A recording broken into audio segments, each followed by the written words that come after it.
एक मधु नाम की लड़की थी, 14 मार्च 19 साल की को, और उसकी बीए ग्रेजुएशन पहली सेमेस्टर में एडमिशन लिया था।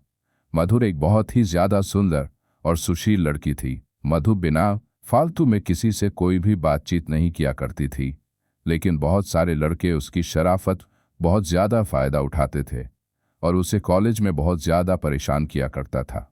एक दिन की बात है, मधु कॉलेज के गेट से कॉलेज अंदर जा ही रहे थे कि रास्ते में उसकी सीनियर लोग मिल जाते हैं। जिसके सीनियर लोग मिलते हैं, नोटों को तुरंत ही अपने पास बुला लेती है, क्योंकि मूवी देखने में काफ़ी ज़्यादा चंचल और सुशील लगती थी देखने में।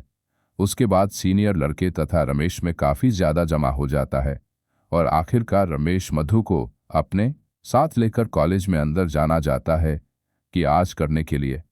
जैसे ही मौजूदा था, रमेश क्लास करके बाहर निकलते हैं।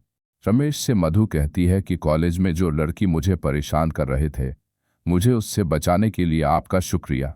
तभी रमेश कहता है कि ऐसी कोई बात नहीं है, तुम्हें मुझे शुक्रिया करने की कोई ज़रूरत नहीं है, क्योंकि तुम मेरी क्लासमेट हो और तुम्हारी सुरक्षा और रक्षा करना मेरा फ़र्ज़ होता है।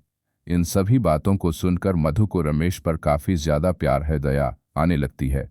अब कॉलेज मधु और रमेश दोनों साथ साथ जाते थे, साथ ही कमी से आते वक्त भी दोनों एक साथ आते थे। रमेश को पता था कि कॉलेज में बहुत सारे लड़के होते हैं, एंजॉय जूनियर लोकेशन लड़कियों की रैकिंग करते हैं। अब तो रमेश मधु को कहता है कि तुम अगर पहले आ जाओगी कॉलेज तो तुम कॉलेज अंदर मत जाना, मेरा इंतजार करना बाहर ही है। जब मैं कॉलेज जाऊंगा तो मेरे साथ अंदर चलना, फिर उसके बाद किसी को भी कॉलेज के अंदर तुम्हें कुछ भी कहने की हिम्मत नहीं होगी। जैसे ही मधु अपने सीनियर के पास जाती है तो उसे मधु अपने सीनियर से कहती है कि क्या बात है बताइए। उसका सीरियल कहता है क्या क्या तुम्हें ABCD लिखने आती है।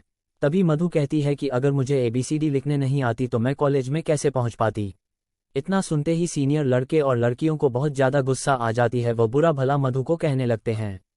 तभी मधु के क्लास का और उसी की समस्या का है एक लड़का मधु पर नज़र पड़ती है, जिसे वो लड़का देखता है कि जिसका नाम रमेश था। रमेश ने देखा कि उसकी क्लासमेट मधु को सीनियर लोग मिलकर उसे छेड़छाड़ तथा उसकी रैगिंग कर रहे हैं।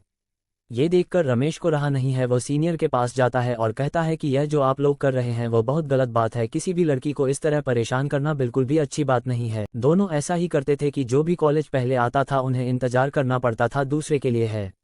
ऐसा करते करते काफ़ी ज़्यादा दिन बीत गया था। उन दोनों ने अब प्रथम सेमेस्टर से प्रमोटेड होकर अब कॉलेज की तीसरे सेमेस्टर में पहुंच चुके थे।